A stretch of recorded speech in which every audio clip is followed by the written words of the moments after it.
மகளிர் தினம் முன்னிட்டு பார்த்திங்கன்னா இன்றைக்கி ஒரு ஜாக் எஃப்ஐ எடுத்துருக்குறாங்க புது மிஷினு. அவங்களுக்காக இன்றைக்கி ஜாக் மிஷின் வந்து நாங்கள் செட் பண்ணிட்டோம். ஆனால் அவங்ககிட்ட பார்த்திங்கன்னா நிறைய மெட்டீரியல்ஸ்லாம் தைக்கிறாங்க. ஃபுல்லாகவே பார்த்திங்கன்னா மெட்டீரியல்ஸ்லாம் தைக்கிறாங்க. அந்த மெட்டீரியல் எல்லாமே விற்கிறாங்க.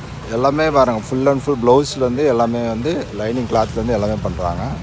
டோட்டலாக A to Z. நீங்கள் ப்ளவுஸும் தைக்கிறீங்களாக்கா? ப்ளவுஸு தைக்கிறீங்க, ப்ளவுஸு யூனிஃபார்ம் எல்லாம் தைக்கிறீங்களா? ப்ளவுஸு ஸ்கூல் யூனிஃபார்ம் எல்லாமே தைக்கிறீங்க A to Z. ஒன்லி உமன்ஸா? ஓ, ஜென்ஸ் இல்லை. ஓகே ஓகே, தேங்க்யூக்கா. இன்றைக்கி ஆர்டினரி கைட்லேயே வந்து கேதரிங் எப்படி பண்ண போகிறோம், அதனால் ஜாக்கு F4 FI எல்லாத்துலேயும் பண்ணலாம். எப்படி பண்ணணும்னு சொல்லிடுறேன். கேதரிங் கைடு இருக்கிறவங்க ஒன்றும் பிரச்சனை இல்லை. கேதரிங் இல்லாதவங்க நம்ம இது வந்து ஈஸியாக வந்து பண்ணிக்கலாம். நம்ம என்ன பண்ணுறோன்னா, ஸ்டிச் லென்த்து 5 வச்சுக்கணும்.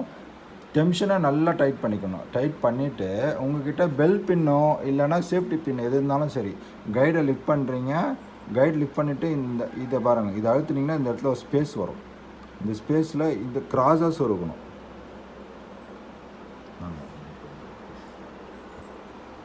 இங்கே பாருங்கள், இது ஒரு கையில் இப்படி அழுத்திட்டு இப்படி கிராஸாக, இப்படி இல்லை, இப்படி கிராஸாக சொருகிட்டிங்கன்னா ஹில்ஸ் மாதிரி நிற்கும். பின்னாடி கேப் தெரியுதா?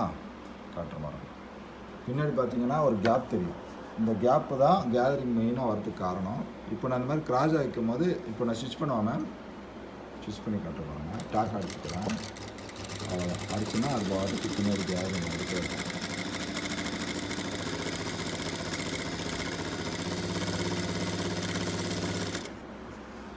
இழுக்க வேண்டாம், எதுவுமே வேண்டாம், அது ஆட்டோமேட்டிக்காக கேதரிங் எங்கே முடியுதோ அந்த இடத்துல வந்து என்ன பண்ணால் சின்னதாக ஒரு டாக் அடிச்சு பிரியாமல் இருக்குது.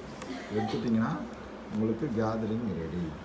இப்போ இதெல்லாம் வந்து பார்த்திங்கன்னா பேபி ஃப்ராக்ஸு இதெல்லாமே நல்லா வைக்கச்சே நல்லா இருக்கும்.